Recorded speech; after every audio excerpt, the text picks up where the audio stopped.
पर एक में आलोचना लग रही है और दूसरे में स्तुति लग रही है। और इसलिए भगवान श्री राम कैसा सुंदर उपयोग करते हैं कि जब वो भगवान राम से विदा लेने लगते हैं तो कितनी विनम्र भाषा में भगवान राम के लिए उपाधियों का प्रयोग करते हैं और यही कहते हैं कि विनयशील करुणा गुण सागर जयति वचन रचना अति नागर सेवक सुखद सुभद सब अंगा जय शरीर छवि कोटि अनंगा अनुचित बहुत कहूं अज्ञाता क्षमहु क्षमा मंदिर दो भ्राता।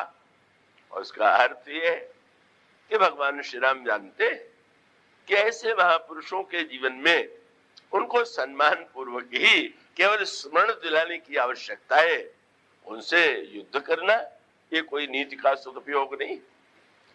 पर भगवान राम दामनीति का भी प्रयोग करते हैं और वो दामनीति का प्रयोग जब विभीषण को वे लंकेश बना देते हैं तो इसका अभिप्राय है कि विभीषण के हृदय में राज्य की एक छोटी सी वासना कहीं है और वो वासना है तो भगवान श्री राम को ऐसा लगता है कि अगर इस वृत्ति के कारण ही वो बुराई का साथ छोड़ने में के लिए उत्सुक है तो क्यों न उन्हें उनको राज्य की बात कह करके लंकेश बना करके मानो उन्होंने दामनीति का भी सदुपयोग किया। इसीलिए नीति में अंतर है। सुग्रीव को भगवान राम ने राजा तब बनाया जब बाली का वध कर दिया और विभीषण जी को लंकेश तब बनाया जब रावण ज्यों का त्यों था।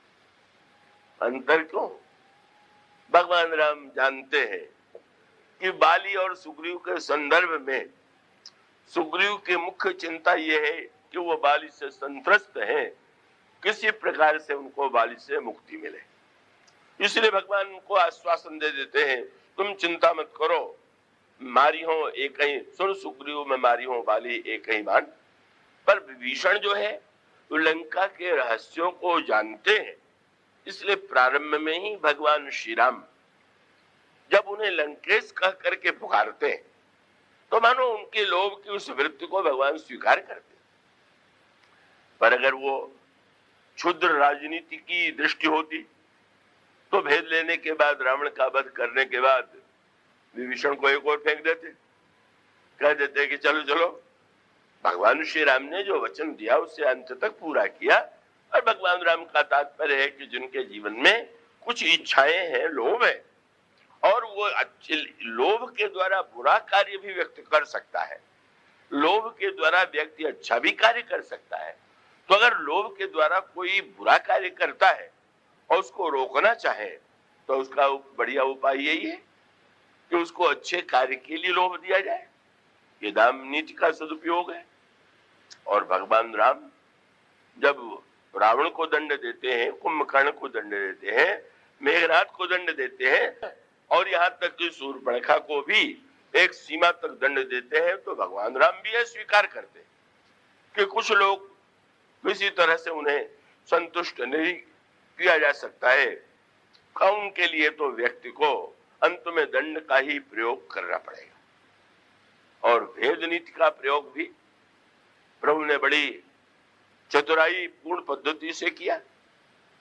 जब उन्होंने रावण की सभा में अंगद को भेजा तो भगवान श्री राम जो चाहते थे, और वो संकेत यही है कि हनुमान जी को पहले भेजा और अंगद को बाद में भेजा। तो हनुमान जी ने क्या किया? हनुमान जी भी महान नीतिज्ञ हैं, राज शब्द में हटा दूंगा, केवल नीतिज्ञ कहना चाहूंगा, बड़े नीतिज्ञ हैं। और उसका उपयोग उन्होंने कब किया? जब रावण ने उनके पूंछ में कपड़ा लपेट करके हनुमान जी के घी तेल डाल करके आग लगा दिया तो हनुमान जी ने सारी लंका को तो जला दिया पर विभीषण का घर छोड़ दिया। क्यों छोड़ दिया? बेचारे विभीषण बड़े दुविधा में थे, कब वो रावण को मेरा भाई है कैसे छोड़े। श्री राम का पक्ष तो न्यायपूर्ण है लेकिन संबंध की ऐसी स्थिति है, मुझे क्या करना चाहिए? तो हनुमान जी समझ गए कि थोड़ा इसकी आवश्यकता है, और तब उन्होंने कितना बढ़िया उपयोग किया।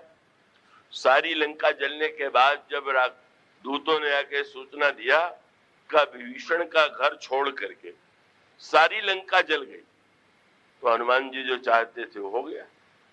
रावण सोचने लगा, जब इस बंदर को मैंने मृत्युदंड देने के लिए कहा तो ये विभीषण ही आकर के इसने कहा कि नहीं नहीं, मारना ठीक नहीं, और इसने लंका जलाया तो उसका घर छोड़ दिया, तो जरूर दोनों मिले हुए हैं, इसलिए विभीषण को तो यहां से निकाल करके बाहर कर दो।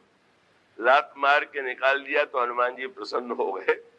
अब सीधे नहीं तो ऐसे ही सही, पर विभीषण में और रावण में तो भेद डालना आवश्यक ही है। और भगवान राम ने, अगर रावण ये कहे कि तुमने तो भाई भाई में भेद डाल दिया, तो भगवान राम ने जानबूझ के अंगद को भेज दिया, तुम्हें भी मैं अवसर दे रहा हूं, तुम भी अपने को बड़ा राजनीतिज्ञ मानते हो, तुम भी भेद नीति का प्रयोग तो करके देखो। अब रावण के यहां तो ठीक उल्टा है, सामनीति का प्रयोग करता है वो शूर्पणखा के प्रति। भगवान राम जिसको दंड का पात्र मानते हैं, रावण ने जीवन में अगर किसी के साथ सामनीति का प्रयोग किया तो एकमात्र शूर्पणखा। शूर्पणखा सभा में गिर पड़ी, रावण को धिक्कारने लगी, अरे तो इज्जत दस कंधर मोर की असगति होए, तेरे जीते जीते मेरी क्या दशा हो रही है। और तब समझाए गई मां बड़े स्नेह से, नहीं नहीं नहीं, तो अब उल्टी धारणा है, शूर्पणखा मानो सामनीति की पात्र है। और सीता जी को जब वो लंका के राज्य का और रानियों की सेवा का प्रबंध देने लगा, तो जो साक्षात महालक्ष्मी की अवतार है, उनको ये लोभ के द्वारा बस में करना चाहता है। और जब वह दंड की बात सोचता है तो हनुमान जी के लिए, संत के लिए, और भेद का प्रयोग करने के बाद, उसके बाद जब मन में आई, जो ही उसने सुना कि राम ने तो बाली के पुत्र को राजदूत बना के भेजा है, तो उसने सोचा कि बदला लेने का अवसर आ गया। क्यों? बोले ये वही तो अंगद है जिसके पिता का वध राम ने किया, अब इसको मैं फोड़ के दिखाता हूं। चलो मेरा भाई इधर फूट गया तो ये अंगद को हम इधर फोड़ लेंगे। और इसीलिए वेदनीति का प्रयोग करते हुए उसने जब पूछ दिया तुम कौन हो, और तब अंगद ने व्यंग्यात्मक भाषा में कहा, अंगद नाम बालिकर भेंटा, तासो कबों भई ही भेंटा। अंगद मैं हूं और मैं बालिका पुत्र हूं, क्या मेरे पिताजी से आपकी कभी भेंट हुई थी? व्यंग था। भेंट तब हुई थी जब बाली ने रावण को हराया था, पर वो तो इस तरह से हार मानने वाला नहीं था। उलट करके रावण ने तुरंत व्यंग किया, अच्छा अच्छा तुम बाली के पुत्र हो, अरे वो तो हमारे बड़े मित्र थे, वो कुशल पूर्वक तो है। अब उसे पता है कि बाली की मृत्यु हो गई है, वो चाहता है कि याद दिला दे, तुम उसी बाली के पुत्र हो ना जिसके पिता का वध राम ने किया है। पूछ दिया मानो चोट पहुंचाई, जिस व्यक्ति ने तुम्हारे पिता का वध किया तुम दूत बन करके आए, तुम्हें संकोच नहीं हुआ, लज्जा नहीं हुई, पर सीधे न कर करके पहले यही कहा कि बाली कुशल पूर्वक तो है, पुन कहु कुशल बाली कहां आई। पर अंगद हंसे और हंस करके कहा कि उनके विषय में मुझे तो पता नहीं है, किंतु आप 10 दिन के बाद उनसे मिलेंगे और उनसे गले मिल करके सारा समाचार पूछ लीजिएगा। बड़ा अब एक सज्जन मुझे याद आता है इसी यात्रा क्रम में, अब एक देवी जी ने हमारे पास लिख के भेज दिया कि अब शास्त्रों ने स्वर्ग का वर्णन तो किया, लेकिन अब स्वर्ग का वर्णन उसका कोई प्रमाण तो है नहीं।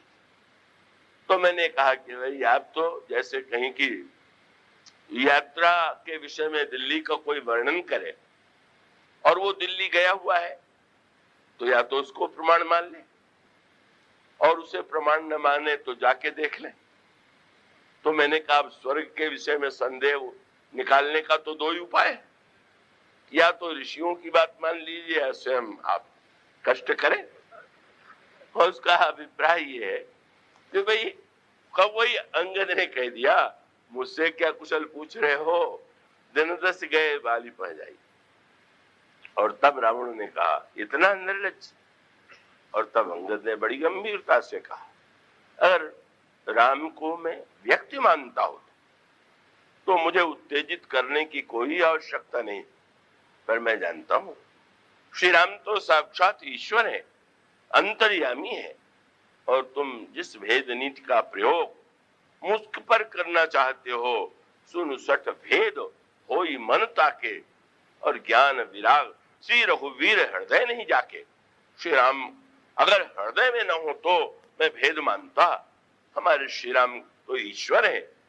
तो मानो रावण के जीवन में नीति का दुरुपयोग है, और इसी की पराकाष्ठा को अंगद ने इस रूप में बताया कि अंगद ने रावण के 4 मुकुटों को जब प्रभु के पास भेजा और प्रभु ने पूछा कि ये मुकुट कैसे तुमने पा लिए, तो अंगद ने यही कहा कि महाराज ये मुकुट नहीं है, नीति के 4 गुण हैं और रावण इनका दुरुपयोग कर रहा है, इसलिए वो आपको छोड़ करके उसे छोड़ करके आपकी शरण में आ गए।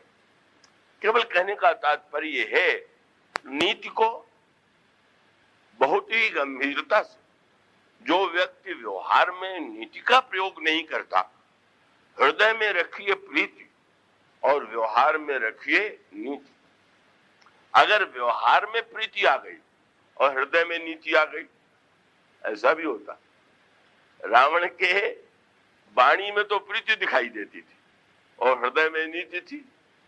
प्रीति तो ये दिखाई दिया कि जब लंका पर अधिकार कर लिया तो सबको बढ़िया से बढ़िया घर बांट दिए, आनंद से जो जिसको पसंद हो उस घर में रहे। लगा कि लोगों से बड़ा प्रेम करता है, पर उसका उद्देश्य तो तब सामने आया जब लंका में युद्ध हुआ और राक्षस बंदरों के आक्रमण से भागने लगे, तब वो तलवार लेके पीछे खड़ा हो गया। याद कर लो कैसे कैसे महल, कैसी कैसी सुविधा तुम्हें दी गई थी, काहे के लिए दी गई थी। का सर्वस्व खाई भोग करी नाना, समर भूमि भय बल्लभ प्राण। तुम लोगों को इसी दिन के लिए सब सुविधा मैंने दिया था। उसका अभिप्राय व्यवहार में प्रीति और हृदय में शुद्ध स्वार्थ की नीति। भगवान राम का संकेत ये है, हृदय में प्रीति रहने की वस्तु है, पर व्यवहार तो नीति के आधार पर ही किया जाना चाहिए। दोनों का एक दूसरे से बड़ा घनिष्ठ संबंध है। इसलिए गोस्वामी जी कहते हैं भक्त का लक्षण क्या है, बोले प्रीति राम पद और नीति मग चलिए राग ऋषि जी, तुलसी संतन के मते यही भगत की रीत। तो वो व्याख्या तो थोड़ी विस्तृत हो गई, पर संकेत इतना है कि सुनीति के द्वारा ही ध्रुव का जन्म होता है। फिर वही संकेत, श्री सीता जी मूर्तिमती नीति है और अंगद का पद अचल हो गया और ध्रुव का पद अचल हो गया क्योंकि वो सुनीति के पुत्र थे। पर उत्तानपाद जो है वो सुरुचि के फेर में पड़ करके सुनीति की अवहेलना करते, पर सुनीति जो है वो तो धन्य है। उन्होंने अपने वियोग का सदुपयोग किया।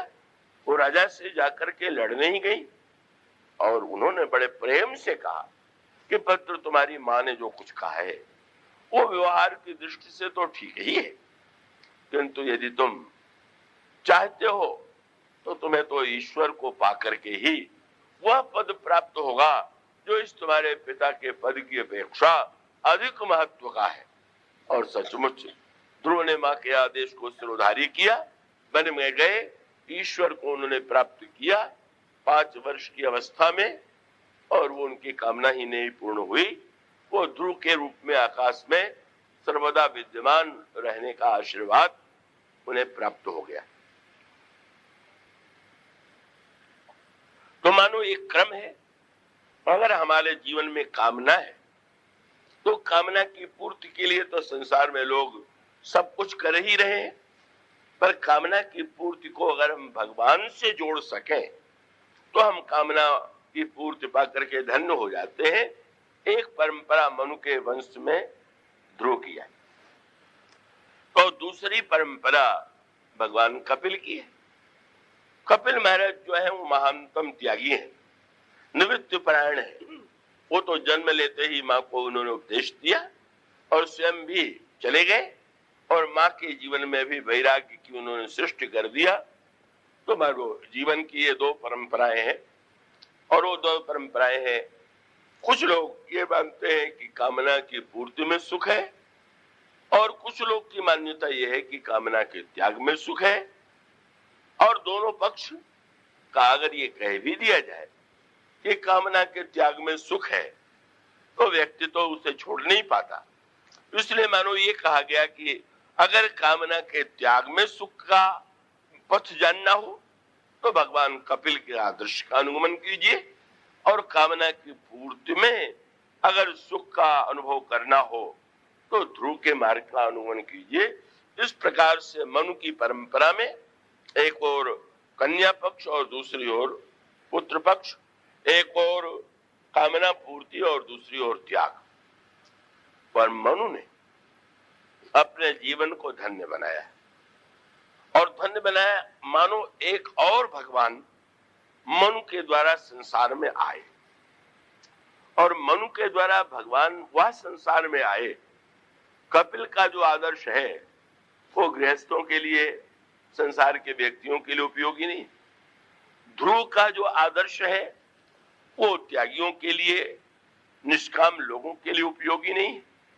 पर ये जो श्री राम के रूप में ईश्वर का अवतार हुआ, वो श्री राम के रूप में जो ईश्वर का अवतार है वो मानो दोनों के लिए है। त्यागियों के लिए महान त्याग और कामना की पूर्ति की इच्छा रखने वालों के लिए महानतम इच्छा पूर्ति। ऐसा सामंजस्य भगवान राम में जैसा है वैसा अन्यत्र नहीं हुआ। पर यह संभव कब हुआ? जब मनुष्य ने मानव होने का सदुपयोग किया। और इसका अभिप्राय ये है, मनुष्य यदि अपने शरीर का सदुपयोग करता है तो उससे बढ़कर के धन्य कोई नहीं, और मनुष्य अगर अपने शरीर का सदुपयोग नहीं करता है तो उससे बढ़कर के अभागा कोई हो ही नहीं सकता। पशु पक्षी भी नहीं, देवता भी नहीं। मनुष्य का शरीर पा करके भी भगवान राम ने तो ये कहा कि वो व्यक्ति जो मनुष्य का शरीर पा करके उसका सदुपयोग नहीं करता वो तो आत्महत्या का पापी। शास्त्रों में लिखा हुआ है आत्महत्या करने पर व्यक्ति को मुक्ति नहीं मिलती। तो आत्महत्या का साधारण अर्थ ही माना जाता है। कोई जहर खा के मर जाए तो कहेंगे आत्महत्या कर लिया, गाड़ी के नीचे आके मर जाए तो कहेंगे आत्महत्या कर लिया। पर भगवान राम ने कहा आत्महत्या संसार में जितने व्यक्ति हैं उसमें से अधिक व्यक्ति जो है आत्महत्या ही कर रहे हैं। आप पढ़िए उत्तराखंड में भगवान राम ये कहते हैं, अपने अयोध्या के नागरिकों को उन्होंने बुलाया और बुलाते हुए भगवान राम ने ये कहा कि मित्रों, ये जो मनुष्य का शरीर है साधन धाम मोक्ष कर द्वारा पाइन जही परलोक समारा। और उन्होंने कहा कर्णधार सदगुरु दृढ़ नावा। बड़ी सुंदर उन्होंने तुलना किया। ये मनुष्य का शरीर क्या है? मानो नौका है, और ये संसार जो है वो मानो समुद्र है। और उन्होंने ये कहा कि जैसे, और बड़ा सुंदर संकेत है, आप ये भी तो पढ़ते हैं, सैकड़ों आदमी यमुना में डूब गए, 200 आदमी डूब गए, गंगा में डूब गए। और कितना बढ़िया संकेत, जिस नाव के द्वारा हजारों व्यक्ति नदी को पार करते हैं उसी नाव के द्वारा व्यक्ति डूब भी जाता है। क्यों? बोले अगर जल में नाव है तो पार होइएगा और नाव में जल आ गया तो डूब जाइएगा। तो मनुष्य के शरीर की तुलना भगवान ने नाव से किया और उन्होंने कहा कि अगर मनुष्य के शरीर को पा करके व्यक्ति उसका सदुपयोग करेगा तो पार हो जाएगा। पर अगर वो विषय के जल के द्वारा उसमें वो जल उसमें भीतर भर जाएगा, सांकेतिक अर्थ है, अगर नाव में छेद हो जाए तो संस्कृत में दोषों के लिए छिद्र शब्दों का प्रयोग करते हैं। मानव शरीर में ये अगर नौका की तरह है और उसमें अगर छिद्र हो गया, दोष आ गए, या आवश्यकता से अधिक सवारी डाल दिया, बोझ अधिक हो गया, तो ये बोझ कब अधिक होता है? बोले जब मनुष्य के शरीर को पा करके, धन पा करके, पद पा करके अभिमान का अधिक बोझ लाद लेंगे तो डूबे बिना नहीं रहेंगे। ये अभिमान ही सबसे बड़ा बोझ है, और अधिक अभिमान कीजिएगा तो डूबना वह संभावी। भगवान ने कहा ये मनुष्य का शरीर जो है ये नौका है, और उसके साथ साथ सदगुरु जो है वही मानो इसको खेने वाला मल्ला है। भगवान राम ने कहा उसी के साथ साथ मेरी कृपा जो है वो वायु है। जब वायु अगर अनुकूल बहे तो ना और तीव्र गति से बढ़ती है। भगवान राम ने कहा ये नर तनुभव बारिज कहां बेरो, सन्मुख मरुत अनुग्रह मेरो, कर्णधार सदगुरु दृढ़ नावा, दुर्लभ साज सुलभ करी पावा। और भगवान ने कहा आत्महत्या कौन कर रहे हैं? बोले जो न तरई भव सागर, नर समाज असपाई, सो कृत निंदक मंदमती, आत्म हन गति जाए। ये सब आत्महत्यारे हैं। वो आत्महत्यारा तो आध घंटे में छुट्टी पा जाता है। वो जो निरंतर जीवन में आत्महत्या कर रहे हैं, उन आत्महत्या कर वालों के लिए शोक नहीं। हम लोग जो आत्महत्या दिन रात कर रहे हैं, भगवान राम कहते हैं इससे बढ़कर के दुर्भाग्य नहीं हो। तो ये जो मानव शरीर है का वो मानो एक विशेष प्रकार के लक्ष्य को पाने में सबसे महान साधन है, इसलिए मनुष्य का शरीर श्रेष्ठ है। अगर उस लक्ष्य को पाने में वो असमर्थ है तो ये शरीर तो किसी काम का नहीं है, इसका कोई अर्थ नहीं। और मनु के जीवन में आपको यही सूत्र मिलेगा जिसकी चर्चा की जा रही थी।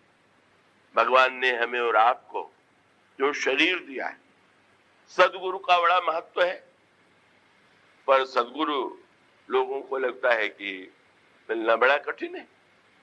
तो जाने दे, अगर आप खोजना चाहते होंगे तो सदगुरु तो आपको मिल ही जा सकते हैं, उसमें कोई संदेह नहीं।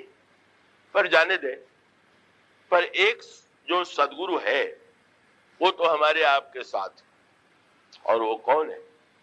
ये हमारा आपका जो शरीर है स्वयं गुरु है। और इस गुरु से अगर दीक्षा लेकर के हम उससे दीक्षा और शिक्षा ग्रहण करें तो हम धन्य हो जाएंगे। केवल आवश्यकता इस बात की है कि हम ध्यान से देखें कि ईश्वर ने जो शरीर बनाया है वो शरीर जो है हर समय हमें आपको क्या संदेश दे रहा है, क्या संकेत दे रहा है। और इसलिए आप एक सूत्र पाएंगे, और ये है, पहले ऐसे तो नहीं होता है कि किसी का जन्म हमारा आपका जो शरीर है वो आकाश से गिर जाता हो। पहले वो माता के गर्भ में आता है, कृपया ध्यान देंगे, और बाद में उसका जन्म होता है। तो जब जन्म होता है, रोता है, तो मानो उसके लिए उसको दूध पिलाती है और उसकी बड़ी सेवा शुश्रूषा करती है।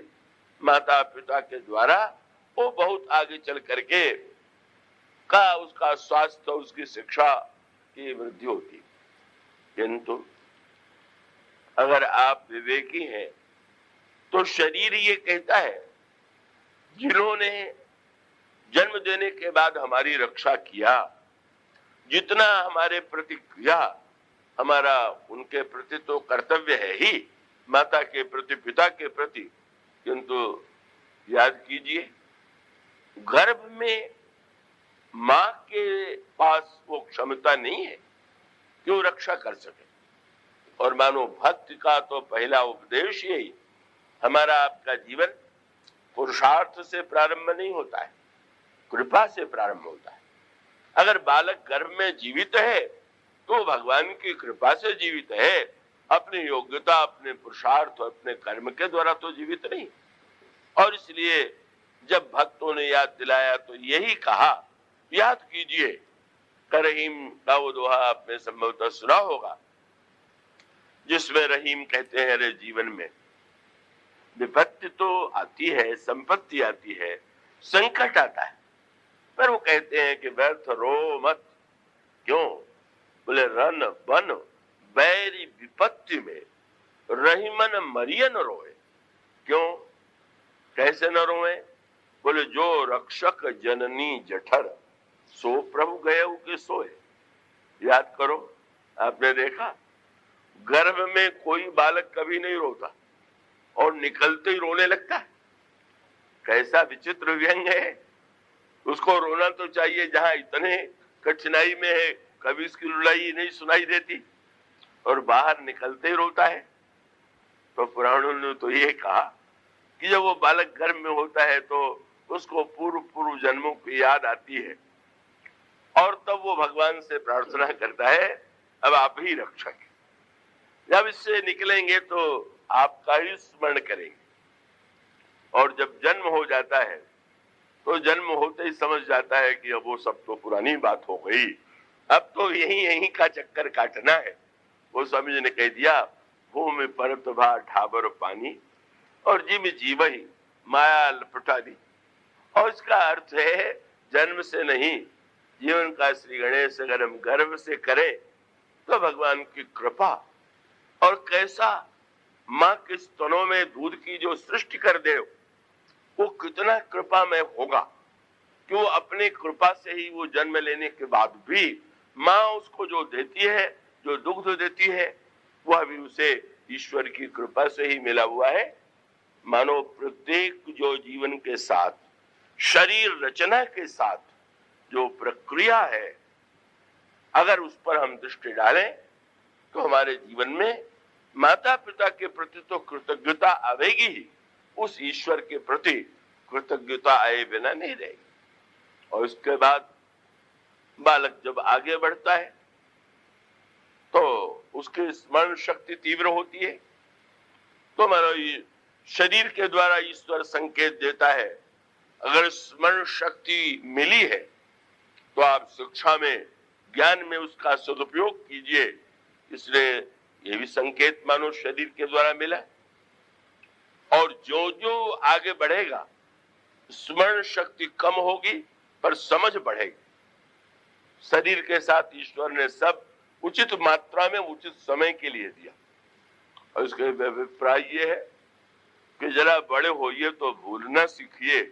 समझना, भूलना कुछ चाहिए कि कैसे भूलें, पर समझ बढ़ाइए।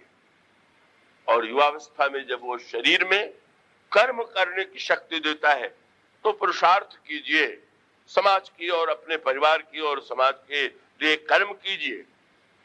पर जब वृद्धावस्था की ओर ईश्वर भेजता है, शरीर को तो मानो कह देता है कि अब तो आ गया वो अवसर जब आप थोड़ा, इस समय आप कर्म कर नहीं सकते, पुरुषार्थ करने की शक्ति है नहीं। और आपने ध्यान दिया, न आदि में पुरुषार्थ और न तो अंत में पुरुषार्थ। बूढ़े बेचारे कितने असमर्थ हो जाते हैं और बालक कितना असमर्थ है। ये सामर्थ्य जो आपको दिखाई दे रहा है, बीच में दिखाई दे रहा है, ईश्वर संदेश बता रहा है, न आदि में न अंत में, बीच में जो चक्कर है थोड़े दिनों का, उसमें इतना गर्व मत कीजिए कि आप, हमारा दुर्भाग्य यही, हम लोग युवा जब होते हैं तो हम भूल जाते हैं आदि में क्या था और अंत में क्या होगा। और उसी का परिणाम होता है हमारा व्यवहार जो होता है, अभिमान से ओतप्रोत होकर के महान दुखदायी हो जाता है। इसलिए हमारा शरीर तो हर क्षण उपदेश दे रहा है, और उसके उपदेश को जब कोई समझ लेता है मनु की तरह, नहीं, अब संसार में जो पाना था मैंने पा लिया, पर अब वो जो पाने की एक वस्तु है वो हमारा लक्ष्य है। तब वो दशरथ बन जाया करता है, ईश्वर को पा लेता है। यही मानव शरीर की सार्थकता है। पर जब गरुड़ जी ने पूछ दिया आप क्यों नहीं मनुष्य बनते, तो उन्होंने कहा मनुष्य, मुझे जो भक्ति मिली वो मानव शरीर से नहीं मिली, कौवा बनने पर मिली। इसलिए ताते यह तन मोहि प्रिय भयउ राम पद में। मनुष्य मैं इसलिए नहीं बनना चाहता कि अन्य लोगों के लिए मनुष्य शरीर उपयोगी है, और मेजे जो यही तन राम भगत मोहि जामी, मुझे इस शरीर के द्वारा भक्ति का जैसा आनंद मिला वैसा पहले नहीं मिला था। इसलिए छूट होने पर भी हमने मनुष्य बनना स्वीकार नहीं किया। और यही सूत्र है पक्षी से पक्षी का माने। पक्षी बता दे रहा है कि तुम मुझसे श्रेष्ठ तो बहुत हो, लेकिन अगर तुम भक्ति और भगवान को पाने में सदुपयोग कर रहे हो तो धन्य हो, और अगर भक्ति उत्पन्न नहीं हो रही है तो इससे बढ़कर के दुरुपयोग नहीं होगा।